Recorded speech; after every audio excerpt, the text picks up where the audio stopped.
சேலம் சீலநாயக்கன்பட்டியில் தாவேக தலைவர் விஜய் கலந்து கொள்ளும் நிர்வாகிகள் சந்திப்பு கூட்டத்திற்கான இடத்தில் பூமி பூஜை நடைபெற்றது.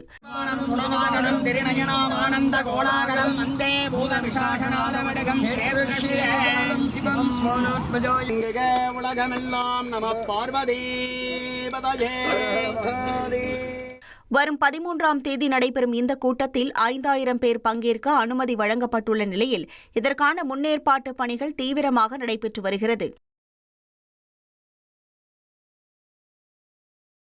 திண்டுக்கல் நத்தம் அருகே ஜல்லிக்கட்டு போட்டியில் உரிய பாதுகாப்பு ஏற்பாடுகள் இல்லாததால் பரிசோதனை நிலையத்தில் வீரர்களிடையே தள்ளுமுள்ளு ஏற்பட்டது. இதனைத் தொடர்ந்து போலீசார் லேசான தடியடி நடத்தி கூட்டத்தை கலைத்தனர்.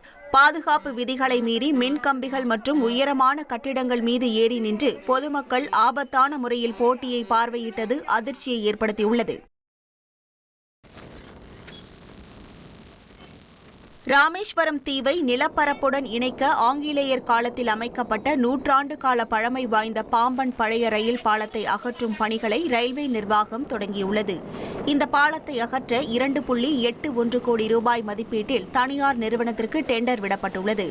கடந்த ஜனவரி 21இல் பூமி பூஜை போடப்பட்ட நிலையில் தற்போது கேஸ் சிலிண்டர் மற்றும் இரும்புகளை வெட்டும் கருவிகளை கொண்டு பாலத்தை அகற்றும் பணிகள் மும்முரமாக நடைபெற்று வருகின்றன. நாமக்கல் மாவட்டம் சேந்தமங்கலம் பகுதியைச் சேர்ந்த அருள்பாண்டியன் விண்விழி தம்பதியரின் மகள் லிதியா. 12 வயதேயான இவர் காளப்பநாயக்கன்பட்டி அரசு பெண்கள் மேல்நிலைப் பள்ளியில் 6ஆம் வகுப்பு படித்து வந்தார்.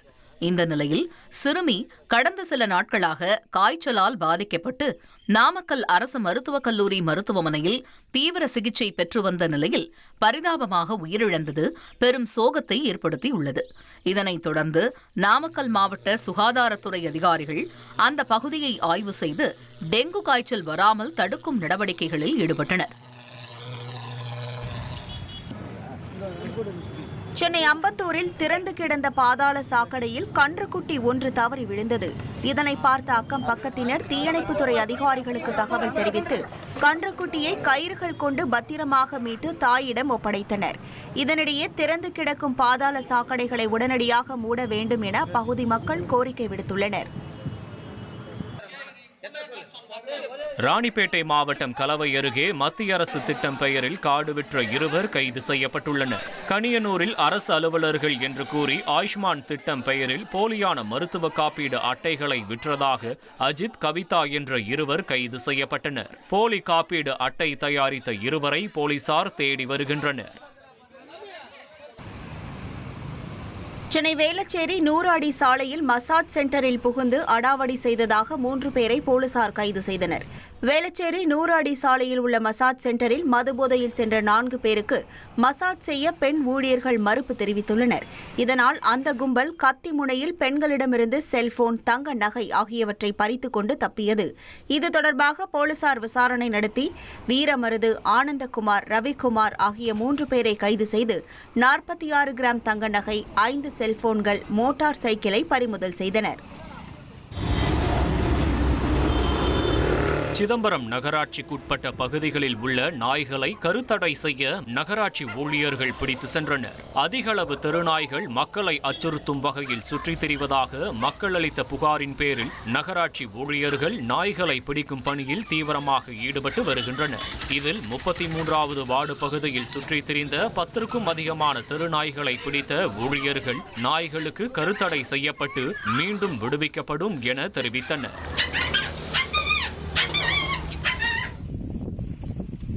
திருத்துறைப்பூண்டி அருகே 500 ஏக்கர் பரப்பிலான நெற்பயிர்கள் பால் பிடிக்கும் பருவத்தில் பூச்சி தாக்குதலால் சேதமடைந்துள்ளன. பயிர்கள் அனைத்தும் கருப்பு நிறமாக மாறியதால் அதிக மகசூல் பெற முடியாத நிலை ஏற்பட்டிருப்பதாக விவசாயிகள் வேதனை தெரிவித்துள்ளனர். மேலும் பாதிக்கப்பட்ட பயிர்களை வேளாண் துறை அதிகாரிகள் பார்வையிட்டு உரிய ஆலோசனை மற்றும் இழப்பீடு வழங்க வேண்டும் எனவும் கோரிக்கை விடுத்துள்ளனர். விழுப்புரத்தில் மாற்றுத்திறனாளிகள் தங்களது கோரிக்கைகளை நிறைவேற்றக் கோரி சென்னை திருச்சி தேசிய நெடுஞ்சாலையில் படுத்து 2வது நாளாக மறியல் போராட்டத்தில் ஈடுபட்டனர். இதில் அவர்கள் மாதாந்திர உதவித்தொகையை 6000 ரூபாயாக உயர்த்துவது உள்ளிட்ட பல்வேறு கோரிக்கைகளை முன்வைத்துள்ளனர். மேலும் காத்திருப்பு பட்டியலில் உள்ளவர்களுக்கு உடனடி உதவி வழங்க வேண்டும் எனவும் வலியுறுத்தினர். இதற்கு அரசு உடனடியாக நடவடிக்கை எடுக்காவிட்டால் போராட்டம் தீவிரப்படுத்தப்படும் எனவும் சங்க நிர்வாகிகள் தெரிவித்தனர். கொடைக்கானல் வனப்பகுதிகளில் உள்ள பெருமாள் மலைப்பகுதியில் வெயிலின் தாக்கம் காரணமாக திடீரென தீ பரவ தொடங்கியது. வனப்பணியாளர்கள் தீயை அணைக்கும் பணியில் ஈடுபட்டுள்ளனர். எதிர்காலத்தில் இதுபோன்ற அசம்பாவிதங்களை தவிர்க்க ஃபயர் மால் அமைத்து வனத்துறையினர் முன்னெச்சரிக்கை நடவடிக்கைகள் எடுக்க வேண்டும் என அறிவுறுத்தப்பட்டுள்ளது.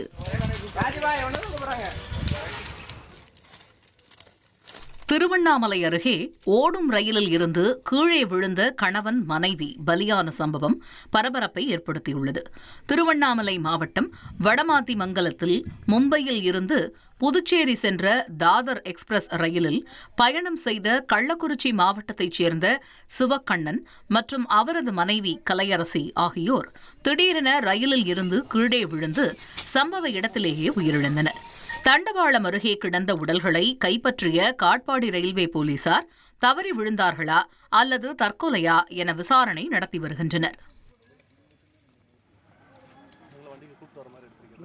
தேனி அருகே உள்ள ஆட்டுப்பாறை கிராமத்தில் வனவிலங்கை வேட்டையாடிய 2 சிறுவர்களுக்கு வனத்துறையினர் தலா 50,000 வீதம் 1 லட்சம் ரூபாய் அபராதம் விதித்தனர். ரகசிய தகவலின் பேரில் அதிகாரிகள் சோதனையிட சென்றபோது கிராம மக்கள் ஒத்துழைக்க மறுத்ததாக கூறப்படுகிறது. இருப்பினும் சந்தேகத்திற்குரிய வீடுகளில் நுழைந்து சோதனை நடத்திய வனத்துறையினர் சமைத்த நிலையில் இருந்த இறைச்சியை பறிமுதல் செய்து ஆய்வக சோதனைக்கு அனுப்பியுள்ளனர். காதலர் தினத்தை முன்னிட்டு ஊட்டியில் ரோஜா பூக்களின் விற்பனை சூடுபிடித்துள்ளது.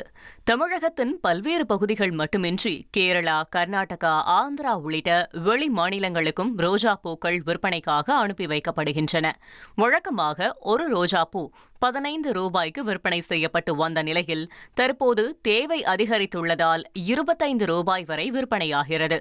மேலும் காதலர் தினத்தை முன்னிட்டு பல்வேறு வகையான சாக்லேட்களின் விற்பனையும் அதிகரித்துள்ளது.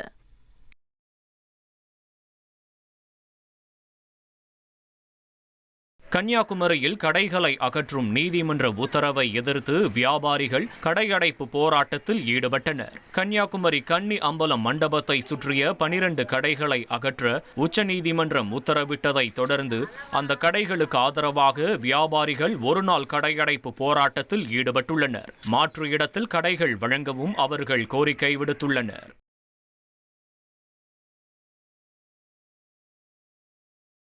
மலைகளின் இளவரசி என போற்றப்படும் கொடைக்கானலில் காலை நேரங்களில் வெண்மேகங்கள் மலைமுகடுகளை கடல் அலை போல சூழ்ந்து காணப்படும் காட்சி சுற்றுலா பயணிகளை கவர்ந்து வருகிறது. கோகர்ஸ் வாக் பள்ளத்தாக்கில் இருந்து இந்த அபூர்வ இயற்கை அழகை ரசிக்க சுற்றுலா பயணிகள் திரள்கின்றனர். தெளிந்த வானிலையுடன் இணையும் மேகத்துரள் கண்களுக்கு விருந்தாக திகழ்கிறது.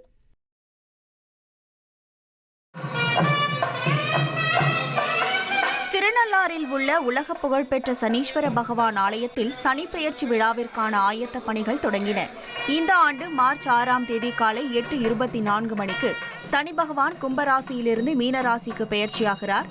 இந்த விழாவை முன்னிட்டு பந்தகாலுக்கு சிறப்பு அபிஷேகம் மற்றும் தீபாராதனை நடைபெற்றது.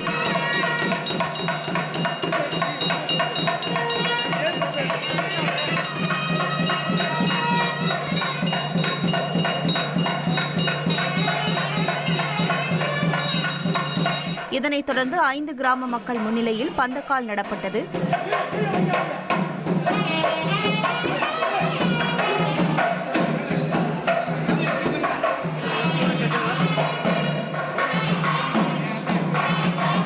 இதில் ஏராளமான பக்தர்கள் கலந்து கொண்டு தரிசனம் செய்தனர். மத்திய அரசின் தொழிலாளர் சட்டங்களுக்கு எதிராக மத்திய தொழிற்சங்கங்கள் நாடு முழுவதும் நாளை வேலை நிறுத்தம் அறிவித்துள்ளன. இந்நிலையில் பணியை புறக்கணித்து போராட்டத்தில் ஈடுபடுவோருக்கு அன்றைய தினம் ஊதியம் வழங்கப்படாது என தமிழக அரசு எச்சரிக்கை விடுத்துள்ளது. மேலும் மின்வாரிய ஊழியர்கள் வேலை நிறுத்தத்தில் ஈடுபட்டால் ஊதியம் கிடையாது என மின்வாரியமும் அறிவித்துள்ளது. சென்னை பூந்தமல்லி வடபழனி இடையிலான புதிய மெட்ரோ ரயில் பாதையில் சேவையை தொடங்குவதற்கான இறுதி பாதுகாப்பு ஆய்வை ரயில்வே பாதுகாப்பு ஆணையர் AM சௌத்ரி தொடங்கினார்.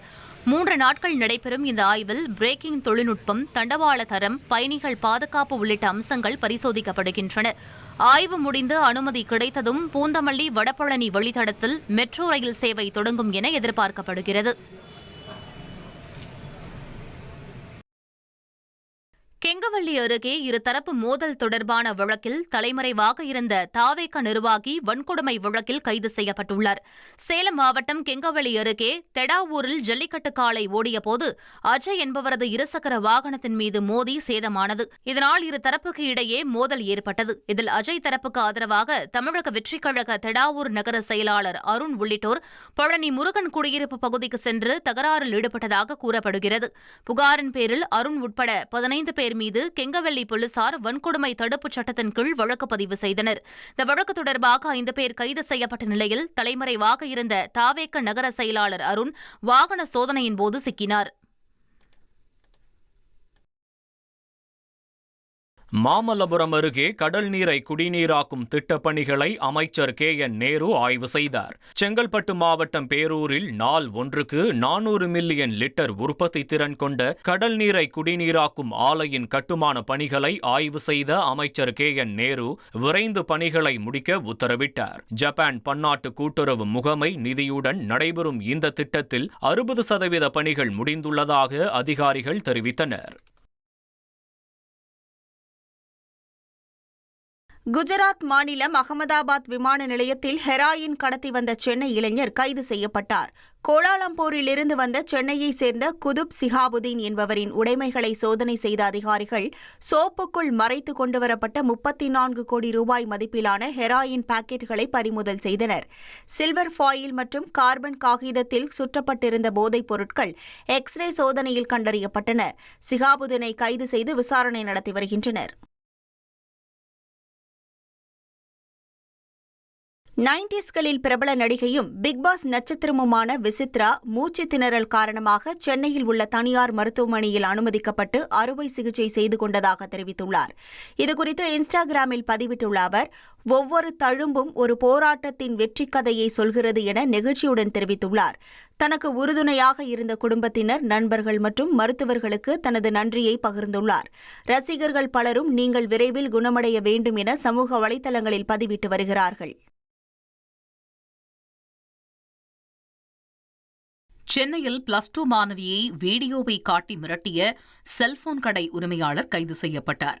சென்னை ஆதம்பாக்கம் கக்கன் நகரில் செல்போன் கடை நடத்தி வரும் ஆகாஷ் என்பவர் +2 மாணவியை பாலியல் வன்கொடுமை செய்ததாக கூறப்படுகிறது. அது தொடர்பான வீடியோவை வைத்து மிரட்டி வந்த நிலையில் சிறுமியின் பெற்றோர் அளித்த புகாரின் பேரில் போக்சோ சட்டத்தின் கீழ் ஆகாஷ் கைது செய்யப்பட்டு சிறையில் அடைக்கப்பட்டார். ஈரோடு மாவட்டம் அந்தியூர் அருகே பிரசித்தி பெற்ற எழுதிய மரத்தையன் சுவாமி கோவில் ஆண்டுதோறும் தை மாத திருவிழா விமரிசையாக நடந்தது. இந்த ஆண்டிற்கான திருவிழா தொடங்கிய நிலையில் விழாவின் முக்கிய நிகழ்வாக தேரோட்டம் வெகு விமரிசையாக நடைபெற்றது. இதில் மேளதாளங்கள் முழங்க சுவாமி ஊர்வலமாக கொண்டு செல்லப்பட்டது. அப்போது பக்தர்கள் பொங்கல் வைத்து நேர்த்திக்கடன் செலுத்தி வழிபட்டனர். விழாவில் அந்தியூர் சுற்றுவட்டாரம் மட்டுமின்றி மாவட்டத்தின் பல்வேறு பகுதிகளில் இருந்தும் மக்கள் கலந்து கொண்டு சுவாமி தரிசனம் செய்தனர்.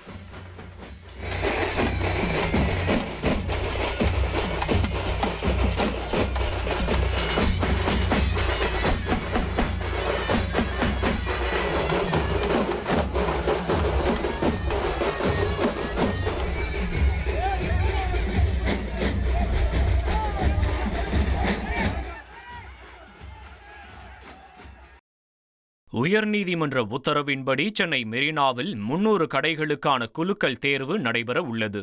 300 கடைகள் மட்டுமே செயல்பட அனுமதி வழங்கப்பட்ட நிலையில் உணவகம், பொம்மை மற்றும் அழகு சாதன பொருட்கள் விற்பனைக்கு தலா 100 கடைகள் ஒதுக்கப்பட உள்ளன. இதற்கான தேர்வு நடைமுறை பிப்ரவரி 12ஆம் தேதி காலை ரிப்பன் மாளிகையில் முன்னாள் உயர்நீதிமன்ற தலைமை நீதிபதி பால் வசந்தகுமார் மேற்பார்வையில் நடைபெற உள்ளது.